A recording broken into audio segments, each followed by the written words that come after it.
아내가 사라진 지 하루. 경찰은 아직 기다리라 했고 나는 미친 사람처럼 동네를 헤집고 다녔다.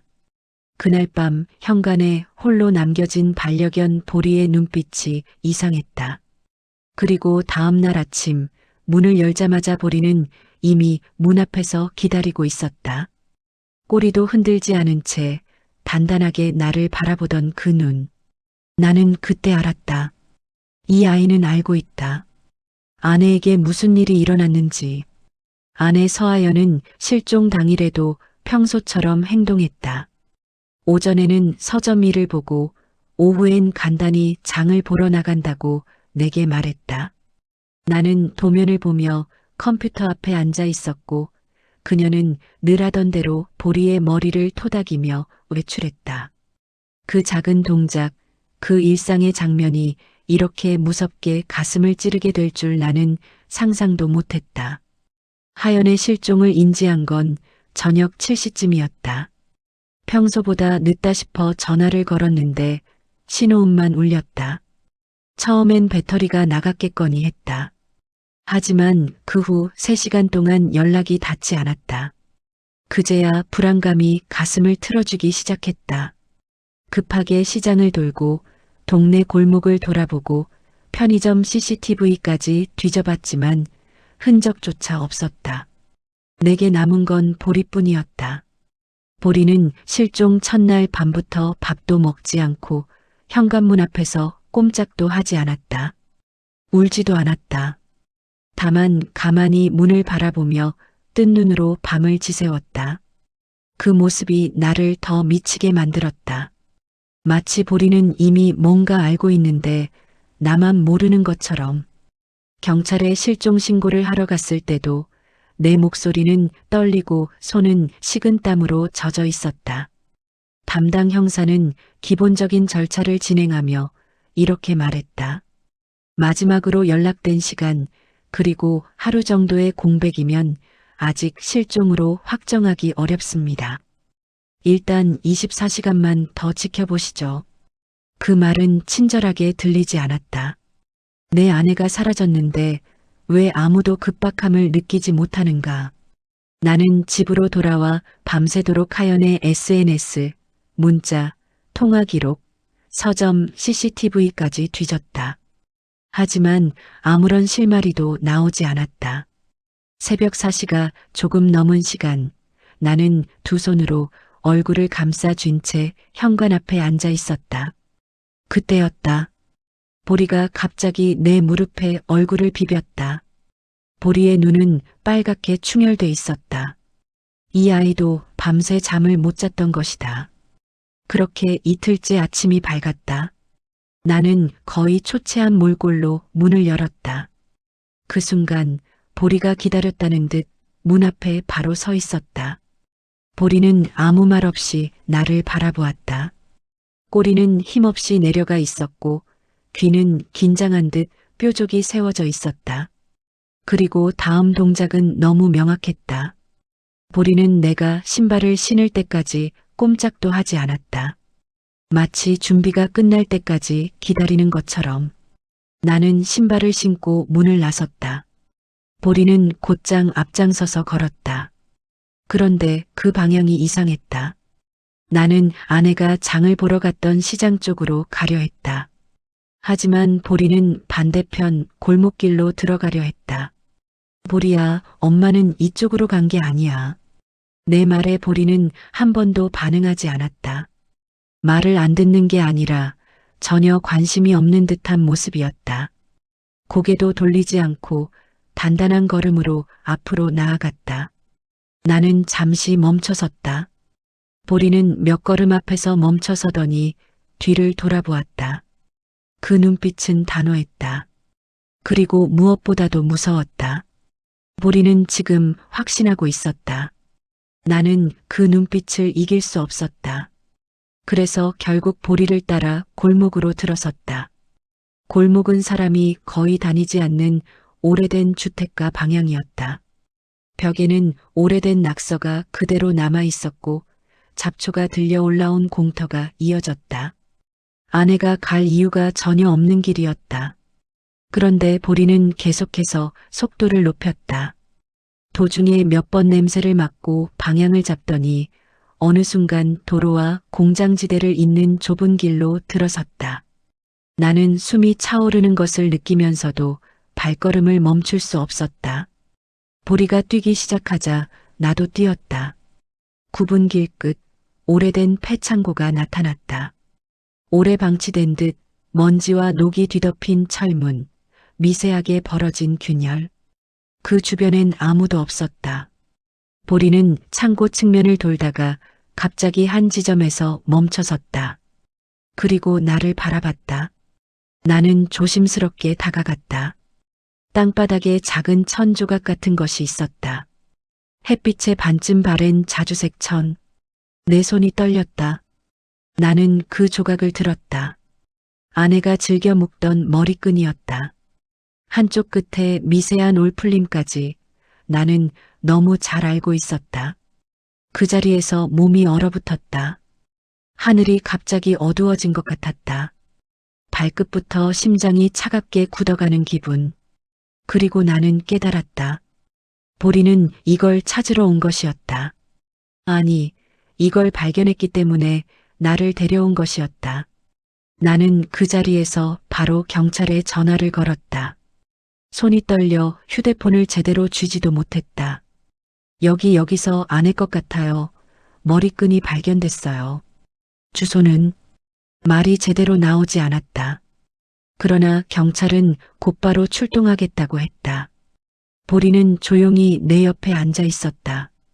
입을 다물고 숨소리도 거의 내지 않은 채. 그리고 눈을 감았다가 떴다. 그 눈은 말하고 있었다. 이제 시작이라고. 이것은 끝이 아니고 단지 첫 단서일 뿐이라고. 그 순간 나는 알았다.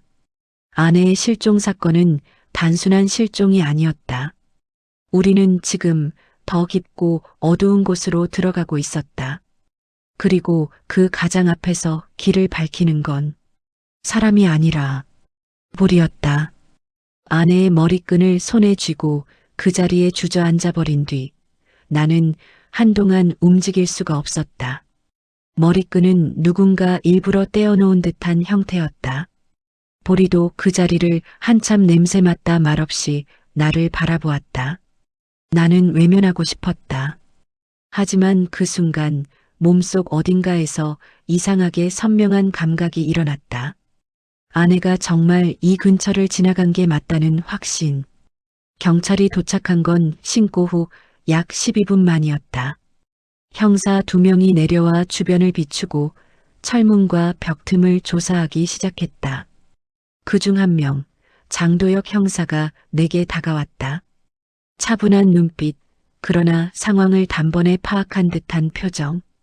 남편분, 이 머리끈 맞죠? 아내분 것. 나는 말하는 대신 고개만 끄덕였다. 입술이 떨려 아무 말도 나오지 않았다. 도혁 형사는 주위를 한번 둘러보고 말했다.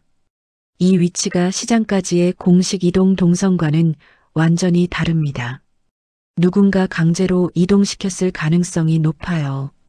그 말 한마디에 나는 숨이 멎는 것 같았다. 하지만 그보다 더 무서웠던 건 그런 말을 들으면서도 속 깊은 곳에서는 이미 예상하고 있었다는 사실이다. 경찰은 현장을 통제하며 조금씩 주변을 수색해 나갔다. 나는 그저 방해되지 않으려고 옆에 서 있었지만 몸은 가만히 있어도 손이 떨리고 이마에서 식은땀이 흘러내렸다.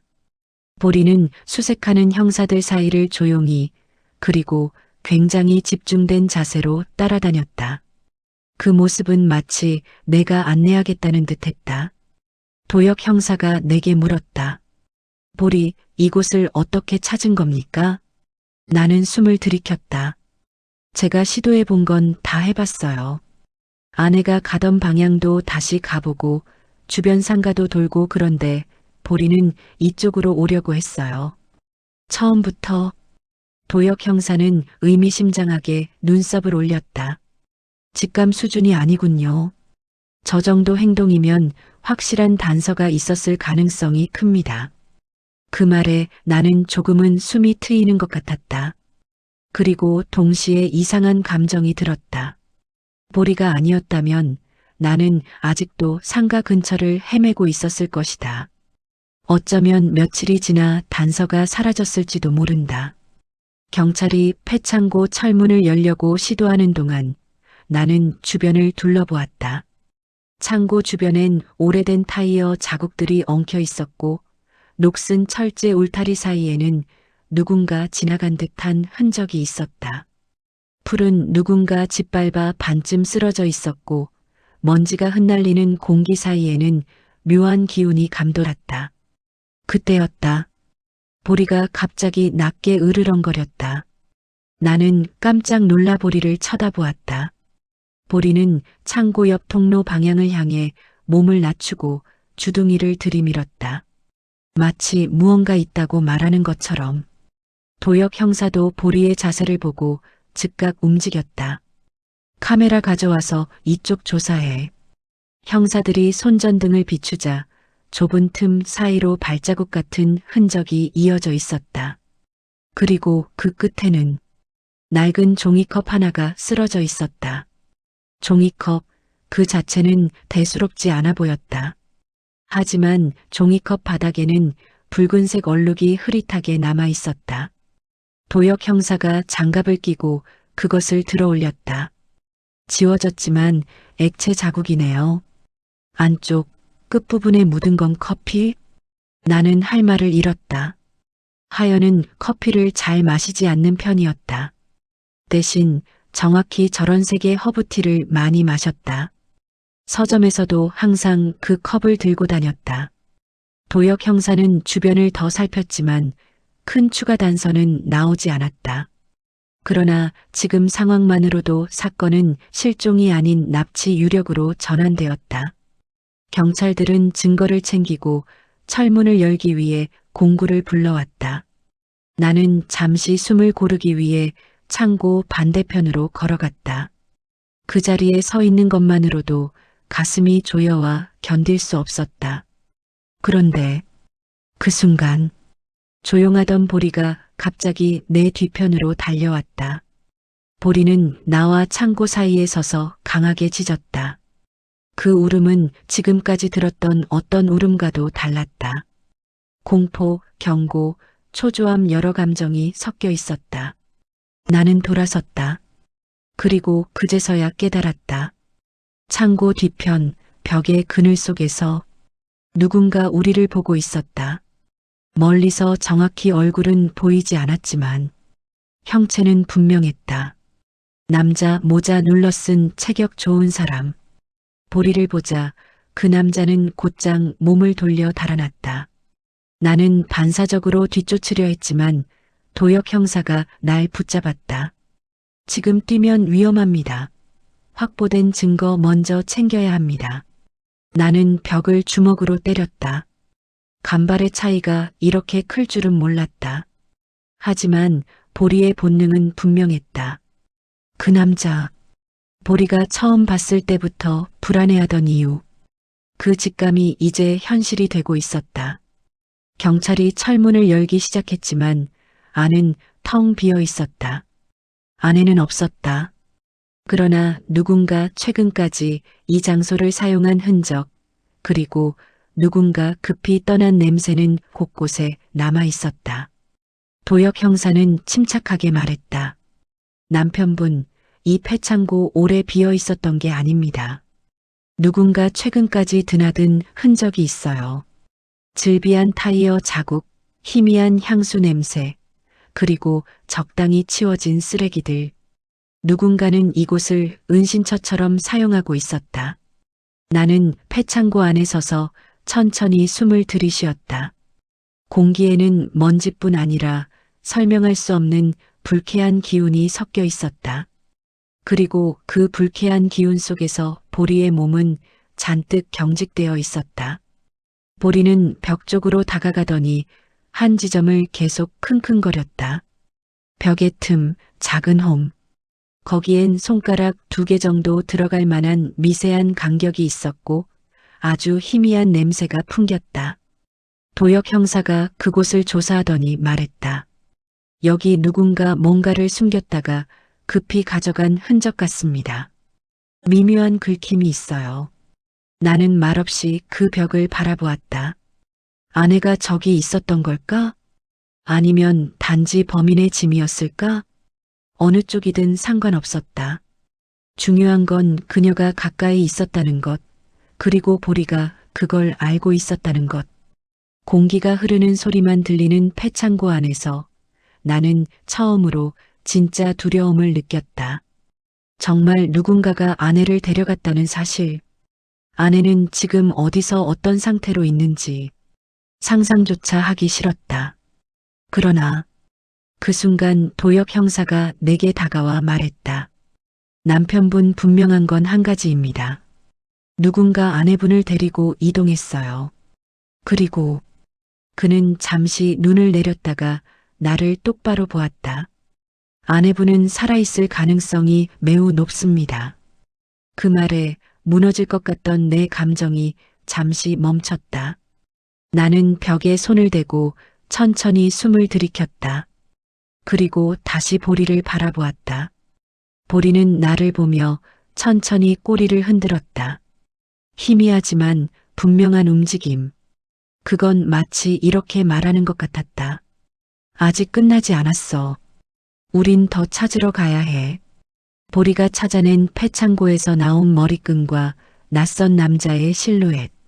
그리고 형사 장도혁의 아내가 살아있을 가능성이 높다는 말.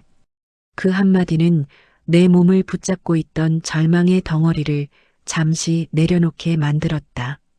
하지만 동시에 머릿속 어딘가에서 오래된 기억 하나가 꿈틀대기 시작했다. 실종 전날 밤 아내가 했던 말. 그때는 별 의미 없이 들렸지만 지금 생각해보면 너무 달랐다. 요즘 좀 조심해. 그냥 그래. 그 말이었다. 나는 당시 피곤한 탓에 흘려듣고 말았다. 그녀는 평소에도 감정 변화를 크게 티내지 않는 사람이었다. 그래서 더 가볍게 생각했는지도 모른다. 그러나 지금은 달랐다. 그 말이 계속 머릿속에서 울렸다. 조심해. 그냥 그렇다고. 왜 그랬을까? 폐창고 수색이 끝난 뒤 나는 형사들과 함께 경찰서로 이동해 공식 조사를 받았다. 보리는 내 곁을 따라왔고 수사관들은 오히려 보리를 보고 감탄했다. 이 정도면 거의 탐지경급입니다. 도역 형사도 고개를 끄덕였다. 남편분, 아내분이 혹시 최근에 불안해한다거나 누가 따라왔다거나 그런 말을 한 적 있습니까? 그 질문이 나오자 나는 숨이 턱 막혔다. 나는 솔직하게 말했다. 전날 밤 그렇게 말하긴 했습니다. 조심하라고. 그냥 느낌이 그렇다고. 도역 형사는 눈빛이 순간 바뀌었다. 그건 큰 단서가 될 수 있습니다. 나는 손을 꽉 쥐고 말했다. 저는 그냥 스트레스 때문이라고 생각했습니다. 서점 매출도 줄었고 몸도 안 좋았고 그래서 아무 이유 없이 그런 말하는 분은 많지 않습니다. 도역 형사는 단호했다. 특히 실종 전날이라면 말이죠. 나는 말을 잃었다. 모든 일이 내 잘못처럼 느껴졌다. 아내의 마지막 메시지를 제대로 듣지 못한 것도 대수롭지 않게 넘긴 것도. 그때 수사실의 문이 열리고 젊은 여성 한 명이 들어왔다. 서하연의 동료인 이은지, 서점 직원이었다. 경찰이 참고인으로 불렀다고 했다. 은지는 나를 보자마자 눈물을 글썽이며 고개를 숙였다. 도윤님, 하연 언니, 정말 이런 일이 생길 줄 몰랐어요. 나는 간신히 물었다. 하연 씨가 혹시 실종 전에 이상한 말한 거 없었어요? 잠시 침묵이 흐른 뒤 은지는 떨리는 목소리로 입을 열었다. 언니가 사흘 전쯤부터 계속 말했어요.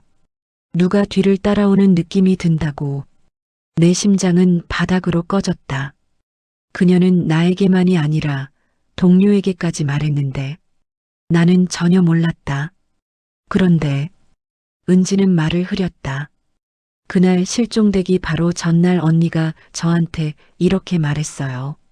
나는 숨을 억눌렀다. 혹시라도 내가 갑자기 연락 안 되면 강도인한테 말해줘. 지난번 그 사람 다시 나타난 것 같다고. 그 말이 끝나자 방 안의 공기가 얼어붙었다. 나는 머리가 멍해져 어딘가에서 벼락이라도 맞은 기분이었다. 지난번 그 사람? 도역 형사가 바로 물었다. 정확히 누굽니까? 이름, 외모, 특징 아시는 대로 다 말해주세요. 은지는 깊게 숨을 들이켰다. 이름은 정확히 모르는데요. 언니가 예전에 서점에서 문제 겪었던 남자라고 했어요. 그 말에 나는 자리에서 벌떡 일어났다. 머리가 어지러질했다. 서하연은 서점에서 오랫동안 일했지만 손님과 충돌하는 일은 거의 없었다. 하지만 딱 한 번, 나도 기억하는 사건이 있었다. 2년 전 어떤 남성이 서점에서 하연에게 이유 없이 시비를 걸었다. 언행이 불안하고 공격적이라 결국 경찰이 출동했던 일이 있었다. 그때 남자는 이렇게 말했다. 기억해둬요. 사람 무시하면 대가를 치르게 돼 있어. 그 사건은 금방 잊혔다. 하연도 그냥 이상한 사람이었어. 잊자라고 말했었다. 하지만 그 사람이 다시 나타났다고? 은지는 계속했다. 얼굴은 40대 후반, 눈빛이 좀 이상하게 날카롭고 말투도 위협적이었다고 했어요. 나는 이미 그 인물의 얼굴을 떠올리고 있었다. 기억 속에서 흐릿하지만 분명히 남아 있었다. 그리고 더 무서운 사실은 그 사건 당일 그 남자가 서점 밖에서 한참을 서성였다는 것이 CCTV로 확인됐었다. 도역 형사는 즉시 팀원들에게 지시를 내렸다. 사건 2년 전 신고 기록 확인해. 해당 남자 이름 최강석. 주소지와 차량 기록 모두 확보해. 최강석. 그 이름. 나는 온몸에 오싹한 소름이 돋았다. 도역 형사가 내게 물었다. 남편분 최강석과 직접적인 충돌이 있었습니까? 나는 깊게 숨을 들이켰다. 네, 있었습니다. 어떤 충돌이죠? 나는 잠시 손을 꽉 쥔 채 말을 이었다. 제가 신고한 적이 있습니다. 그 남자가 렌터카 두고 돈을 떼먹는 식으로 사기를 치다가 문제가 생겨서 제 쪽에서도 법적으로 갈 수밖에 없었어요. 그 당시에도 저한테 똑같이 말했습니다. 기억해둬요. 언젠가 대가를 치르게 돼 있다고. 방 안은 다시 한번 조용해졌다. 그리고 그 침묵은 더 무거웠다. 도역 형사의 목소리가 낮게 울렸다. 그렇다면 이건 우발적 범죄가 아닐 가능성이 큽니다. 가슴이 아파 숨이 제대로 안 쉬어졌다. 아내가 미리 느꼈던 공포, 내가 듣지 못했던 경고들, 그리고 머리끈이 발견된 폐창고, 모든 조각이 하나로 연결되고 있었다. 은지는 마지막으로 덧붙였다. 하연 언니가 정말 무서워했어요. 그 남자가 다시 나타났다고. 근데 언니가 하려던 말이 하나 더 있었어요. 나는 고개를 들었다. 뭐였습니까? 언니가 그러더라고요. 혹시라도 무슨 일 생기면 보리를 믿으라고. 나는 그 자리에서 숨이 멈추는 줄 알았다. 그 말은 어디에도 적히지 않은 메시지였다. 나에게 직접 말하지 못했던 마지막 부탁. 보리를 믿으라고. 그 순간 나는 깨달았다. 보리가 첫날 밤 현관문 앞에서 떨며 서 있었던 것. 그 직감, 그 떨림, 그 눈빛. 하연은 이미 알고 있었다. 그리고 보리는 그 두려움도 냄새도 기억도 모두 느끼고 있었던 것이다. 도역 형사가 조용히 말했다. 남편분, 이제부터는 시간 싸움입니다. 그리고 단서 하나라도 놓치지 않도록 보리를 계속 곁에 두세요. 이 아이는 지금 누구보다 중요한 역할을 하고 있습니다. 나는 보리의 머리를 쓰다듬었다. 보리는 고개를 들어 나를 바라보았다. 그 눈은 더 이상 단순한 반려견의 눈이 아니었다. 그건 어디선가 고통받고 있을 아내를 향해 길을 찾는 가족의 눈이었다. 경찰서 조사실에서 나온 뒤 나는 잠시 벤치에 앉아 숨을 고르지 않을 수 없었다. 은지의 말, 아내가 남긴 마지막 메시지, 그리고 최강석의 이름이 쏟아지듯 머리를 때렸다. 그 순간들 사이에서 가장 선명하게 떠오르는 건 단 하나였다. 보리를 믿으라는 아내의 말. 나는 벤치 아래에서 조용히 누워있는 보리를 바라봤다. 보리는 형광등 아래에서도 눈빛이 흐려지지 않았다. 마치 눈앞에 보이지 않는 무언가를 계속 기억하는 듯한 감각을 잃지 않은 표정. 보리야. 내가 이름을 부르자 보리는 고개를 들었다. 그 눈은 내가 이 이야기를 끝까지 이어갈 수 있게 해주는 유일한 힘이었다. 형사 장도혁이 나에게 다가왔다. 남편분, 잠깐 같이 보시죠. 그는 종이 한 장을 내게 건넸다. 최강석의 신고 기록. 그리고 그 옆에는 짧게 적힌 메모가 있었다. 2년 전 서점 난동 사건 이후 동일 지역 3회 출몰 기록. 최근 3개월간 렌터카 대여량 증가. 사무실 주소지에서 폐창고까지 도보 15분 거리. 나는 종이를 쥐고 손을 떨었다. 도혁 형사는 조용히 설명했다. 렌터카 대여 패턴이 이상합니다. 단거리 이동을 계속했어요. 목적지도 거의 특정 구역 한정이고요. 폐창고가 있는 공장지대도 포함입니다. 그 사람 지금도 근처에 있을 가능성이 있습니까? 도혁 형사는 짧게 고개를 끄덕였다. 있습니다. 특히 폐창고 주변에 남아있던 타이어 자국, 최근 겹친 흔적이 많아요. 계속 드나들었다는 의미죠. 내 머릿속은 미친 듯이 돌아가기 시작했다. 보리의 직감, 아내의 경고, 최강석의 이동 흔적. 모든 퍼즐 조각이 서서히 하나의 방향을 가리키고 있었다. 그때 수사관 한 명이 서둘러 다가왔다. 형사님, 아까 폐창고에서 냄새 있던 벽종 면 분석 요청하셨죠? 결과 나왔습니다. 도혁 형사가 한 손으로 파일을 넘기며 확인했다. 그리고 눈썹이 팍 올라갔다. 섬유유연제 냄새 성분이 미세하게 남아 있습니다. 그리고 향수 냄새도요. 내 심장이 크게 뛰었다. 하연이 평소 쓰던 섬유유연제 냄새. 그리고 어느 날 갑자기 싫다며 바꾸겠다고 했던 낯선 향수 냄새. 그 향수? 하연은 그 향수를 맡을 때마다 얼굴을 찌푸렸다. 그 남자 냄새 같아. 불쾌해. 갑자기 그 말이 떠올라 숨이 멎는 듯했다. 2년 전 서점에서 난동을 부리던 남자, 최강석. 그날도 똑같은 향수를 진하게 뿌리고 있었다. 도혁 형사는 말했다. 이건 거의 확실하다고 봐야 합니다. 그 남자, 최소한 아내분이 있던 장소에 접근했습니다. 나는 심장이 터질 듯한 고통 속에서도 한 줄기 희망을 붙잡았다. 그 냄새가 아직 남아있다는 건 아내가 최근까지 이곳에 있었다는 뜻이었다. 폐창고에 다시 가보겠습니다. 내가 단호하게 말하자 도혁 형사는 고개를 저었다. 남편분은 위험합니다. 범인은 아마 눈치를 챘을 거예요. 그 말이 끝나기도 전에 보리가 갑자기 뒤를 돌아보며 짖었다. 낮고 강하게. 사람이 들어도 위협적인 소리였다. 보리는 가만히 경찰서 복도 바닥을 냄새 맡더니 일직선으로 한쪽을 향했다.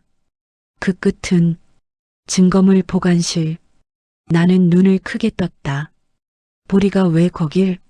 하지만 보리는 문 앞에 앉아 꼬리를 단단히 말고 몸을 낮췄다. 수사관이 문을 열자 보리는 재빨리 안으로 들어갔다. 그리고 서랍 한쪽을 향해 서서히 다가갔다. 그곳에는 폐창고에서 수거한 물건들이 들어 있었다. 보리는 서랍에 코를 박고 깊게 숨을 들이켰다. 그러다 갑자기 멈췄다. 그리고 아주 조용히 낑하고 울었다. 나는 소름이 돋았다. 보리가 멈춘 곳은 바로 붉은 얼룩이 묻어있던 종이컵이었다. 수사관이 말했다. 뭐지? 냄새로 연결된 건가? 도역 형사는 즉시 분석을 지시했다. 다시 검사해. 단순 음료 얼룩이 아닐 수도 있다. 보리는 종이컵을 유심히 바라보다가 다시 냄새를 맡았다. 그리고 이번엔 종이컵이 들어있던 봉투 안쪽에 코를 들이밀었다. 나는 조심스레 물었다. 보리야, 이 냄새 그 남자 냄새야? 보리는 짖지 않았다. 대신 몸을 살짝 움찔하더니 내 옷깃을 가볍게 물었다. 아내가 위험하다고 느낄 때마다 보리가 보이던 반응이었다. 형사들은 서로 눈빛을 주고받았다. 도역 형사가 말했다. 보리의 반응이 확실하네요. 이 종이컵은 단순한 증거가 아닐지도 모릅니다. 그 순간 수사관이 뛰어왔다. 형사님, 주변 CCTV 확보했습니다. 패창고역 골목에서 지난주 밤에 찍힌 차량이 있습니다. 번호판이 흐릿한데 도역 형사는 고개를 끄덕였다. 렌터카 기록과 대조해봐요. 최강석 차량 패턴과 겹치는지 확인해. 나는 더 이상 참을 수 없었다. 형사님, 지금 바로 그 사람을 찾을 수는 없습니까? 남편분. 도역 형사의 목소리는 더 단단해졌다. 아직 확실한 위치는 없습니다. 하지만 보리의 후각은 분명히 어떤 냄새를 기억하고 있어요. 그 냄새가 어디서 나는지 찾을 수 있다면 가능성이 있습니다. 나는 보리를 안아 올렸다. 보리는 얌전히 내 품에 얼굴을 묻었다. 그러고는 아주 천천히 고개를 들어 복도 끝을 보았다. 그 시선이 닿은 곳은 출입구. 나는 전율했다. 그 문 너머 바깥 어딘가에 보리가 기억하는 냄새가 있다는 뜻이었다. 도역 형사는 말했다. 좋습니다. 남편분, 보리를 데리고 움직입시다. 이번엔 경찰도 동행할 겁니다. 나는 고개를 끄덕였다. 그리고 보리는 다시 걸음을 옮겼다. 이번에도 우리가 예상한 방향이 아니었다. 도역 형사가 말했다. 보리가 가는 곳이 곧 단서입니다. 따라갑시다. 보리는 경찰서 앞 도로를 가로질러 다시 골목길로 들어가기 시작했다. 그러나 이번 골목은 패창고가 있던 방향과 전혀 다른 곳이었다. 도역 형사가 중얼거렸다. 냄새의 원료가 다른 쪽에 있다는 건가? 나는 보리 뒤를 따라가면서 지금 이 순간에도 아내가 어딘가에서 내 이름을 부르고 있을 것만 같았다. 보리는 점점 속도를 높였다. 그리고 어느 순간 멈춰서서 벽을 향해 짖기 시작했다. 낡은 벽. 사람 하나 지나갈 수 없을 것 같은 좁은 틈. 하지만 그 안쪽으로 희미한 냄새가 퍼져나오는 듯했다. 보리는 그 틈을 향해 낮게 울었다. 그 울음은 분명한 의미 하나였다. 아내의 냄새. 그리고 범인의 냄새. 나는 손으로 벽을 짚었다. 벽 너머 어둠 속에서 아내의 목소리가 들리는 듯했다. 보리가 좁은 벽 틈을 향해 짖기 시작한 순간 내 심장은 다시 거칠게 뛰기 시작했다. 그 짧은 울음 속에 담긴 감정은 단순한 경계가 아니었다. 보리는 분명히 누구의 냄새를 기억하고 있었고 그 냄새가 지금 그 틈에서 새어나오고 있었다. 도역 형사가 서둘러 다가와 벽을 살폈다. 이런 구조 흔치 않은데요. 도시가스 관리 통로나 오래된 환기 틈 같은데 깊이가 상당합니다. 수사관 하나가 손전등으로 틈 속을 비추었다. 빛은 어둠 속으로 삼켜지듯 사라졌다. 안에 뭐가 있는지 보이지 않습니다. 나는 손으로 벽을 짚었다. 차가운 표면 너머에서 희미하게 무언가의 흔적이 느껴지는 것 같았다. 보리는 틈 앞에서 계속 낮게 신음했다. 마치 여기에서 아내가 지나갔다고 말하는 듯한 울음. 도역 형사가 말했다. 이쪽은 수색팀과 장비를 불러 확인해야 합니다. 남편분은 잠시 뒤로. 그 말을 듣고도 나는 한 발자국도 움직이지 못했다. 지금 이곳이 하연이 지나간 자국이라면, 지금 이 시간에도 어디선가 차가운 공간에 홀로 갇혀 있다면 내가 이 자리에서 눈을 떼는 순간 그녀가 더 멀어질 것 같았다. 형사님, 지금 바로 확인하면 안 됩니까? 도역은 고개를 저었다. 무리한 진입은 위험합니다. 통로 구조를 알아야. 하지만 그 순간 수사관이 뛰어왔다. 형사님, 최강석 차량 이동 기록 나왔습니다. 도역 형사의 표정이 단번에 굳어졌다. 어디입니까? 사건 발생 전날부터 이틀 동안 공장지대 포함 주변 지역을 반복적으로 서성이며 주차한 흔적이 있습니다. 그리고 수사관은 또 다른 문서를 내밀었다. 오늘 새벽 5시에도 이 근처로 이동한 기록이 있습니다. 나는 숨이 턱 막혀 말을 잃었다. 오늘 새벽? 즉, 우리가 폐창고 주변을 수색하기 직전까지도 범인은 이 지역에 있었던 것이다. 도역 형사는 이를 악물듯 짧게 말했다. 놈이 계속 이 구역을 배회했다는 건 아내분을 아직 근처에 두었을 가능성이 높다는 겁니다. 보리는 갑자기 벽 틈에서 고개를 돌려 골목 방향을 바라봤다. 그리고 몸을 낮추며 긴장한 채 부르르 떨기 시작했다. 나는 그 표정을 너무 잘 알고 있었다. 보리가 낯선 위협을 감지할 때만 보이던 자세였다. 수사관이 물었다. 뭔가 또 냄새를 맡은 건가? 보리는 골목 끝을 향해 천천히 걸었다. 나는 그 뒤를 따라 걸으며 도역 형사와 수사관들에게 외쳤다. 보리가 무언가 찾아냈어요. 보리는 주차된 차들 사이를 지나며 냄새를 확인하듯 이동했다. 그러다 오래된 봉고차 한 대 앞에서 멈춰섰다. 흰색 봉고차. 문에는 스티커 자국이 지워지지 않은 채 남아 있었고 번호판은 진흙처럼 보이는 먼지로 일부 가려져 있었다. 보리는 그 차량의 운전석 문 앞에서 격하게 짖기 시작했다. 수사관이 즉시 장갑을 끼고 차량을 살폈다. 이 차량 렌터카 목록에 없습니다. 불법 개조 가능성도 있어요. 나는 차량을 보자마자 등골이 서늘해졌다. 왜인지 모르지만 이 차를 이전에도 어디선가 본 것 같은 느낌. 도역 형사가 차량 문을 열려고 시도했지만 문은 잠겨 있었다. 잠깐. 차문에 긁힌 자국이 많습니다. 최근에 누가 급하게 닫은 흔적이에요. 보리는 운전석에서 조수석으로 돌며 계속 냄새를 맡았다. 그 눈빛은 확신에 차 있었다. 수사관 한 명이 말했다. 형사님, 차 밑에 무언가 떨어져 있습니다. 그가 조심스럽게 집어 올린 건 작은 검은 천 조각이었다. 그리고 천 끝에는 아주 희미하게 섬유유연제 냄새가 남아 있었다. 하연이 쓰던 냄새. 이건 내 목소리는 거의 들리지 않았다. 수사관은 즉시 장갑을 낀 손으로 냄새를 맡더니 고개를 끄덕였다. 아까 폐창고 벽에서 난 냄새와 동일합니다.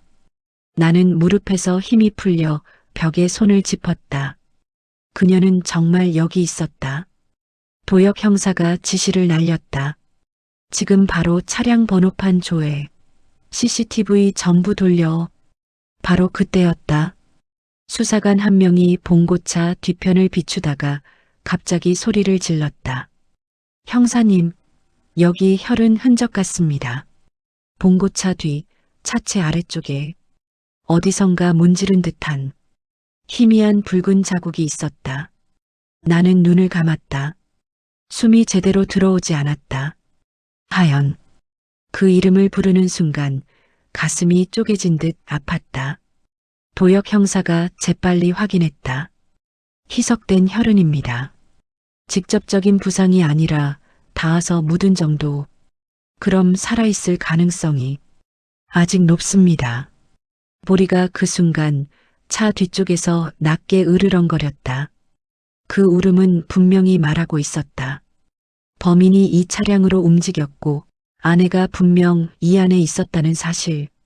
그때 수사관이 새로운 정보를 가져왔다. 형사님, 최강석의 최근 결제 기록 나왔습니다. 폐창고 근처 편의점에서 물, 테이프, 건전지 구매했습니다. 도역 형사의 표정이 굳어졌다. 물과 테이프는 이해되는데 건전지는 왜? 나는 그 말을 듣는 순간 머릿속에서 하나의 장면이 번쩍 떠올랐다. 2년 전 서점에서 난동을 부린 그날 최강석은 계산대에서 이런 말을 했다. 요즘 도청 장비도 건전지 오래 간다더라. 어때요, 사장님? 세상이 다 감시하는 거 아시죠? 그 말은 당시엔 미친 사람의 헛소리라고 넘겼었다. 하지만 지금 생각해보면 그 미친 말은 결코 헛소리가 아니었다. 나는 떨리는 목소리로 말했다. 형사님, 그자 최강석 도청 장비를 쓴다고 말한 적 있습니다. 도역 형사의 눈빛이 단단하게 바뀌었다. 그렇다면 차 안이나 폐창고 안에도 장비가 있을 수 있습니다. 그 말이 끝나자 수사관 한 명이 차량 문틈을 비추며 외쳤다. 형사님, 이 문틈 테이프 레저드가 있습니다. 최근에 붙였다 뗀 흔적. 테이프, 건전지, 폐창고, 그리고 도청. 범인은 분명히 어딘가에서 상황을 들여다보고 있었던 것이다.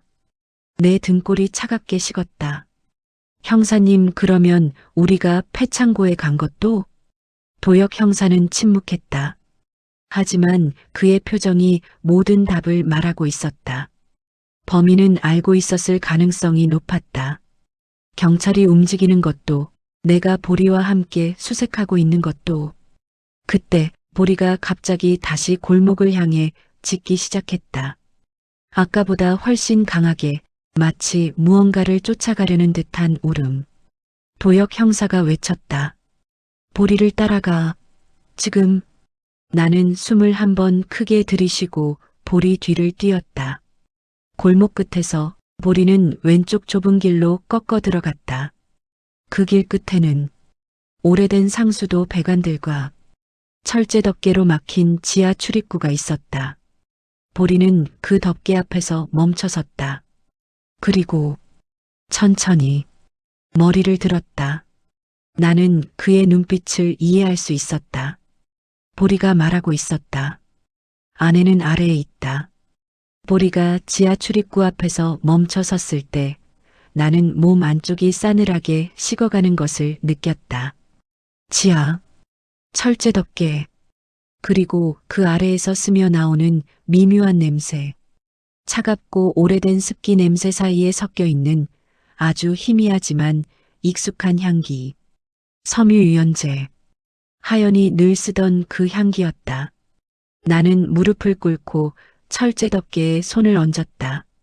금속은 얼음처럼 찼다. 보리는 덮개에 코를 박고 킁킁거리더니 갑자기 낑하고 울었다. 그 울음은 깜깜한 공간을 향해 내 심장을 잡아당겼다. 하연 여기 있는 거야. 도역 형사는 지하 출입구를 살피며 말했다. 이건 오래된 상수도 관리용 통로입니다. 도시 구조상 폐창고와도 이어질 가능성이 있어요. 그가 철제 덮개를 몇 번 두드리자 속이 텅 비어 올렸다. 그리고 그 아래에서 아주 미세한 공기 흐름이 느껴졌다. 공기 흐름이 있다면 내부로 연결된 다른 공간이 있다는 뜻입니다. 수사관 3명이 지렛대와 절단기를 가져와 덮개를 뜯기 시작했다. 쇳소리가 골목 전체에 울렸다. 나는 차마 시선을 떼지 못했다. 보리는 덮개를 뜯는 동안에도 줄곧 뒤를 경계하는 듯 골목을 바라봤다. 보리야, 왜 그래? 보리는 잠시 골목을 향해 낮게 으르렁거리다가 다시 덮개 쪽으로 돌아왔다. 마치 누군가가 지켜보고 있었다는 듯한 반응이었다. 불길한 예감이 목을 조여왔다. 덮개가 완전히 들리는데 약 3분 정도가 걸렸다. 뚜껑이 벗겨지자 검고 깊은 지하 공간이 모습을 드러냈다. 지하로 이어지는 계단은 오래되어 조각난 콘크리트가 곳곳에 떨어져 있었다. 도역 형사가 먼저 손전등을 비추었다. 빛은 어둠 속에서 기묘하게 휘어지는 듯했다. 통로가 상당히 깊습니다. 나는 손전등 불빛 속 어둠을 바라보며 중얼거렸다. 하연이 저 아래 있는 겁니까? 그때였다. 보리가 갑자기 덮개 안으로 얼굴을 들이밀고 강하게 울기 시작했다. 짖음이 아니라 울음에 가까웠다. 나는 그 울음을 처음 듣는 순간부터 확신했다. 보리는 거기서 하연의 냄새를 확실히 맡았다. 도역 형사는 결단을 내리듯 말했다. 좋습니다. 바로 수색팀 들어갑니다. 남편분은 위험하니 저도 들어갑니다. 나는 단호하게 말했다. 남편분, 제 아내입니다. 저 없이는. 나는 잠시 숨을 고르며 말을 이었다. 저는 그냥 가만히 있을 수가 없습니다. 도역 형사는 내 표정을 보더니 잠시 고민했다. 그리고 천천히 고개를 끄덕였다. 좋습니다. 하지만 저희 지시에 절대 불응하시면 안 됩니다. 그리고 보리는 함께 들어갑니다. 나는 고개를 끄덕였다. 보리는 이미 계단 앞에서 몸을 낮추고 있었다. 어둠 속으로 뛰어들 준비를 한 자세였다. 수색조는 헤드라이트를 착용하고 먼저 내려갔다. 나는 마지막에 보리를 안고 조심스럽게 계단으로 내려갔다. 계단 아래는 곰팡이 냄새와 녹슨 쇠 냄새가 뒤섞여 있었다. 그리고 그 공기 속에 정말 희미하게 섞여 있는 하연의 냄새. 하연. 아래쪽으로 내려갈수록 통로는 생각보다 더 넓어졌다. 양옆으로 갈라지는 길이 3곳이나 나왔고 벽에는 오래된 안내판도 부서진 채 걸려 있었다. 도역 형사가 말했다. 여긴 도시가스 관리 통로였던 곳이네요. 지금은 사실상 방치된 구역입니다. 방치된 구역? 사람의 시선이 닿지 않는 곳. 그렇다면 범인에게는 은신처로 최적이었다. 보리는 오른쪽 통로 아래쪽을 향해 몸을 크게 기울였다. 그리고 조용히 한번 짖었다. 저쪽입니다. 나는 보리의 반응을 보고 확신했다. 도역 형사가 보리를 보며 말했다. 이 아이 정말 탐지견보다 나은데요. 우리는 소리 없이 통로를 따라 이동했다. 통로는 예상보다 더 길었다. 가끔 물이 떨어지는 소리, 전기가 끊긴 지 오래된 전선이 바닥에 누워있는 모습, 그리고 발밑에서 울리는 울림. 보리는 숨도 거의 쉬지 않은 듯 한 방향을 향해 움직였다. 그러다 갑자기 멈춰섰다. 보리야? 나는 조심스럽게 다가갔다. 보리는 벽면을 바짝 긁기 시작했다. 그 행동은 분명했다. 여기 안쪽에 뭔가 있다는 뜻. 수사관이 벽을 조심스럽게 두드렸다. 그리고 소름 끼치는 소리가 들렸다. 텅, 텅, 텅, 통 빈 소리. 도역 형사가 말했다. 속이 비었습니다. 이면 뒤에 비밀 공간이 있어요. 그는 즉시 장비를 요청했고 수사관들은 철제 판재를 떼어낼 준비를 했다. 나는 벽을 바라보며 손을 떨었다. 그 안에 그녀가 있을지 모른다. 작업이 시작되기 전 보리가 갑자기 벽 앞에 앉았다. 그리고 숨을 크게 들이켰다. 그 뒤 아주 작은 목소리로 마치 속삭이듯 울었다. 깅. 그 울음은 누군가를 부르는 울음이었다. 나는 뜨거운 눈물이 그 자리에서 흘러내렸다. 보리는 아내를 느끼고 있었다. 그리고 아내도 보리가 오는 걸 기다리고 있을지도 몰랐다. 도역 형사가 벽에 바람 장벽 절단기를 대고 말했다. 여기 열면 뭐가 나올지 모릅니다. 각자 준비하세요. 금속을 절단하는 소리가 통로 전체에 울려 퍼졌다. 불꽃이 튀어 어둠 속을 잠깐 밝히고 그 빛이 사라질 때마다 긴장이 더 짙어졌다. 그때 벽 너머에서 무언가 움직이는 소리가 들렸다. 바스락, 바스락. 나는 숨을 멈췄다. 도역 형사도 절단기를 멈췄다. 통로 전체가 침묵 속에 잠겼다. 보리는 벽을 보고 조용히 으르렁거렸다. 그 눈빛에는 두 가지 감정이 섞여 있었다. 두려움, 그리고 희망. 도역 형사가 속삭이듯 말했다. 안에 누군가 있습니다. 나는 벽을 손으로 짚으며 떨리는 목소리로 말했다. 하연? 벽 너머에서 또다시 희미한 소리가 들렸다. 바스락, 그리고 아주 작은 두 번의 툭툭 소리. 그건 도움 신호였다. 벽 뒤에서 나는 두 번의 툭툭 소리를 듣는 순간 심장이 한번 크게 뒤틀리듯 울렁거렸다. 그건 단순한 소리가 아니었다. 누군가 살아있다는 신호였다. 그리고 나는 직감했다. 그 신호가 가리키는 사람은 하연이었다. 하연, 거기 있어? 들려? 내 목소리는 떨리고 있었지만 어둠 속으로 파고들 만큼 강했다. 다시 한번 벽 너머에서 낮고 약한 툭 소리가 났다. 도역 형사가 곧바로 손을 들며 수사팀에게 지시했다.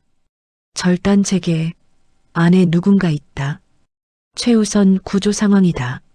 절단기가 다시 시동을 켜고 금속이 갈려나가는 소리가 지하 터널에 울려 퍼졌다. 불꽃이 어둠 속으로 튀며 순간적으로 사람들의 얼굴을 번쩍 비췄다. 그리고 그 사이에서 보리는 벽 앞에 앉아 벽 뒤를 향해 낮게 울었다. 그 울음에는 두 가지가 공존했다. 하연을 감지한 기쁨, 그리고 벽 너머 남아있을지도 모르는 위험. 도역 형사는 내 어깨를 잡고 말했다. 남편분, 구조가 끝날 때까지 뒤로 조금만 물러서세요. 안에 어떤 상황인지 아직 모릅니다. 아내가 거기 있다고요.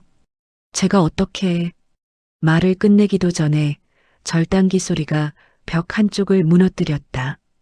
금속 조각이 쏟아져 나왔고 틈 사이로 차가운 위생등 같은 불빛이 어렴풋이 비쳤다. 그리고 그 순간 벽 안쪽에서 아주 미세하지만 분명한 숨소리가 들렸다. 도역 형사는 즉시 몸을 낮추고 틈 사이로 손전등을 넣어 비췄다. 그가 말끝을 삼키듯 작은 목소리로 말했다. 여기 사람이 있어. 여성의식은 희미하지만 살아있습니다.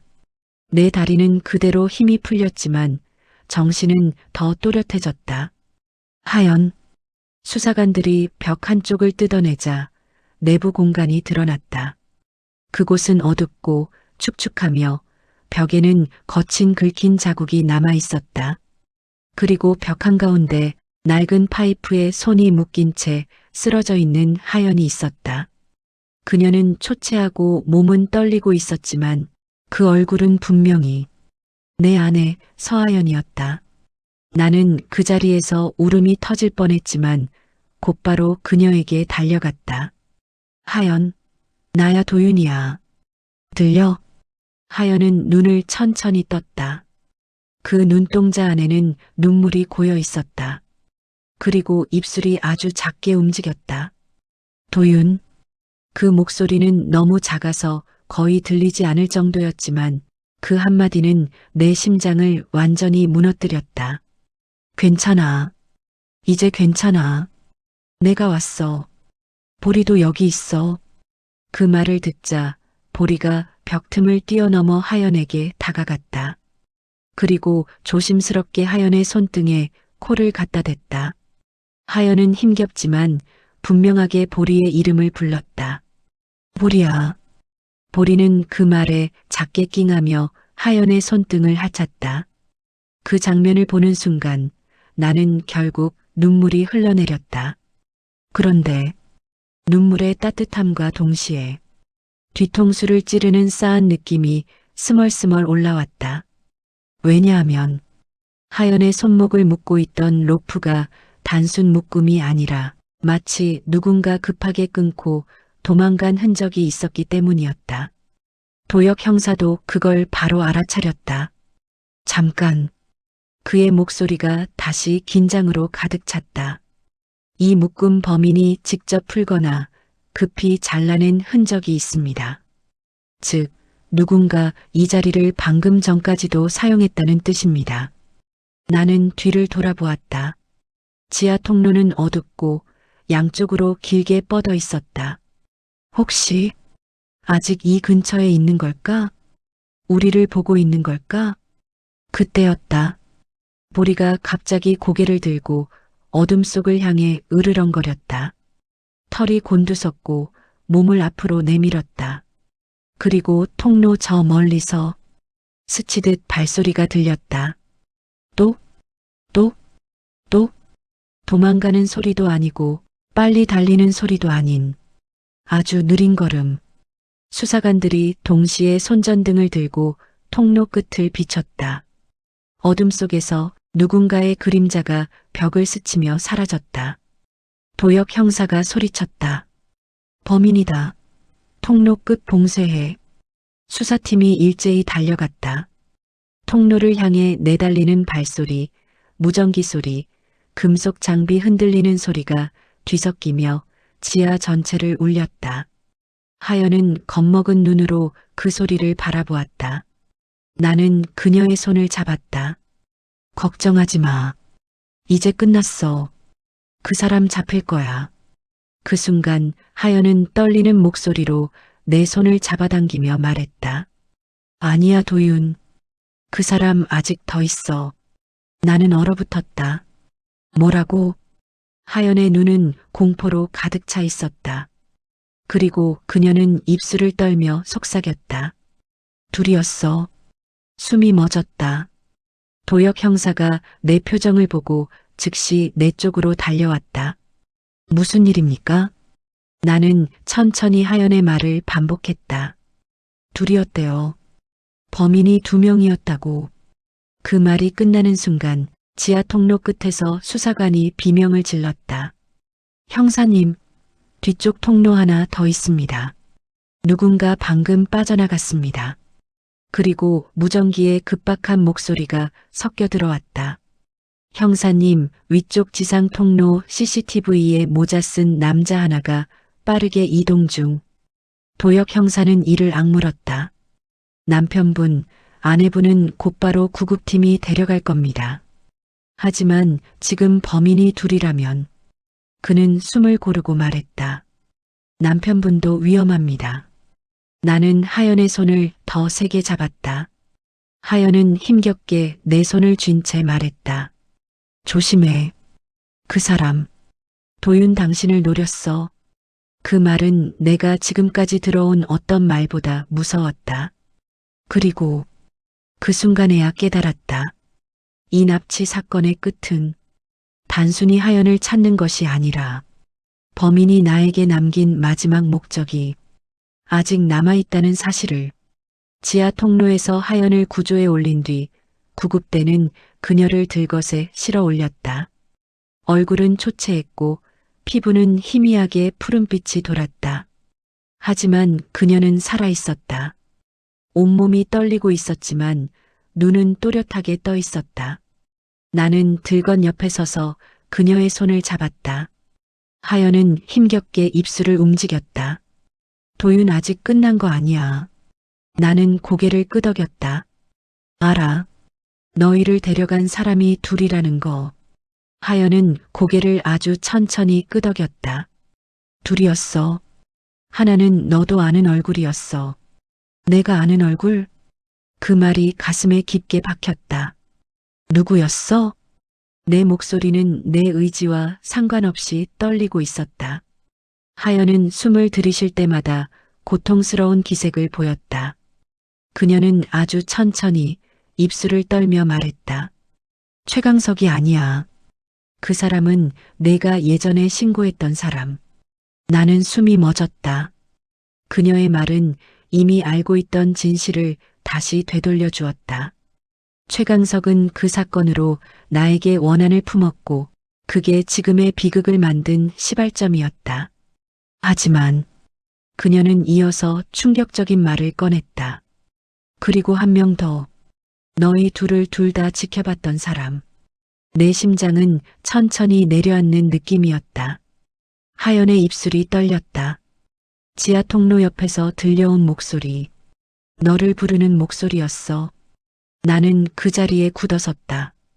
도윤 그렇게 불렀어? 나는 머리가 멍해졌다. 누군가가 내 이름을 부르며 그곳을 기웃거렸다고? 도윤, 그 사람은 너를 알고 있었어. 이 말을 듣는 순간 벌써 오래전 잊었다고 생각했던 기억이 하나 떠올랐다. 대학 시절, 작은 공사 현장에서 아르바이트를 하던 시절, 그곳에서 함께 일하던 한 남자가 있었다. 말수가 적고 사람들과 극도로 어울리지 않는 인물.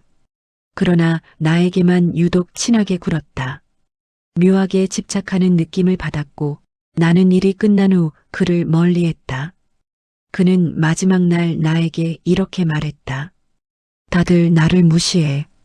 너만이라도 나 안 떠나면 좋겠는데. 나는 피곤한 하루였고 쓸데없는 오해가 싫었다. 그래서 단호하게 말했다. 우린 그저 일하는 사이야. 오해하지 마라. 그 말을 듣는 순간 그는 굳어졌다. 그리고 천천히 웃었다. 기억해. 넌 나를 무시했어. 그게 마지막이었다.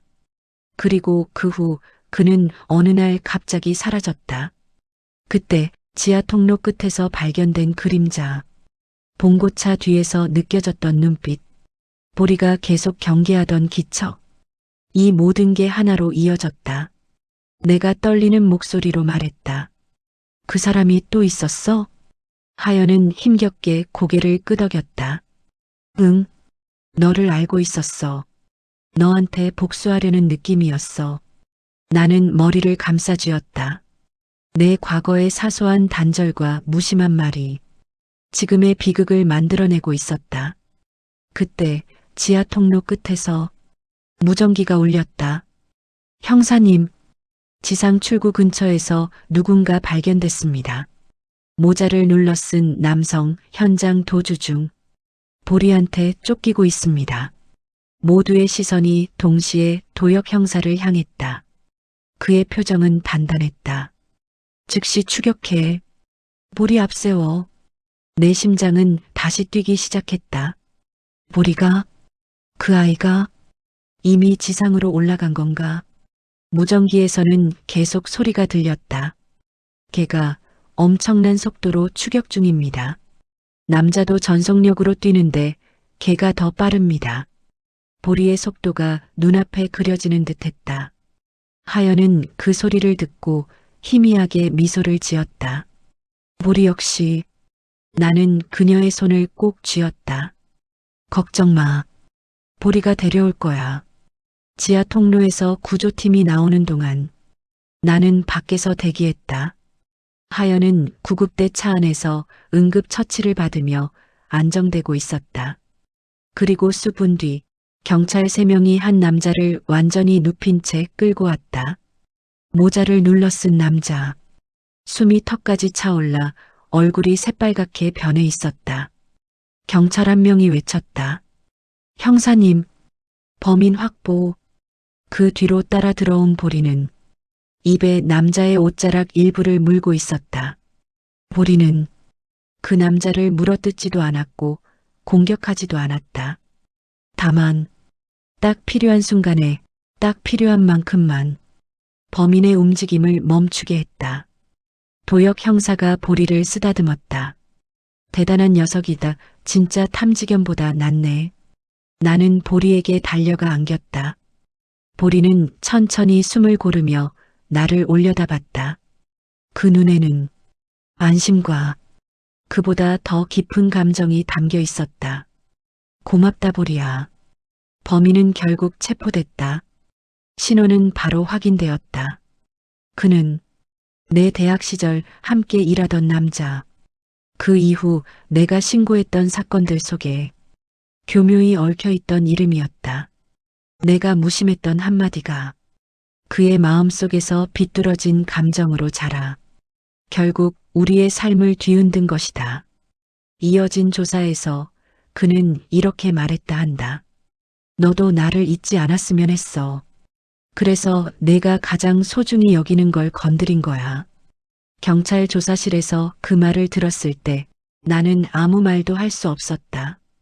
내 잘못은 아니었지만 전부 내 탓인 것만 같았다. 하연은 병원에서 천천히 회복했다.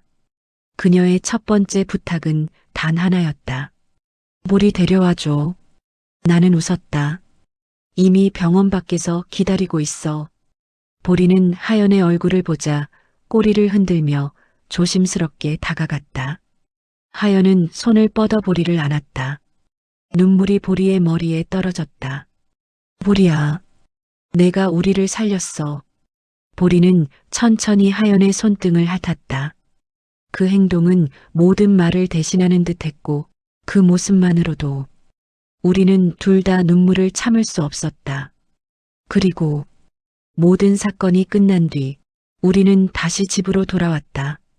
그날 밤 보리는 현관문 앞에서 고개를 들고 조용히 앉아 있었다. 그 눈빛은 어느 때보다 편안했다. 내가 옆에 앉아 말했다. 너 없었으면 우리는 사라졌을 거야. 그리고 여기에 우리 이야기를 듣고 계신 여러분에게 마지막으로 남기고 싶은 말이 있다. 어둠 속에서 길을 잃은 우리에게 가장 먼저 손을 내밀어 준 건 사람이 아니라 조용히 우리 곁을 지키던 한 생명이었습니다. 가족이란 피로만 이루어지지 않습니다. 마음을 잇는 존재가 곁을 지켜줄 때 우리는 다시 살아갈 힘을 얻습니다. 보리는 우리를 살렸습니다. 그리고 우리의 삶을 다시 이어줬습니다. 여러분의 곁에도 말없이 당신을 바라보고 있는 가족이 있다면 오늘 한번 꼭 안아주세요.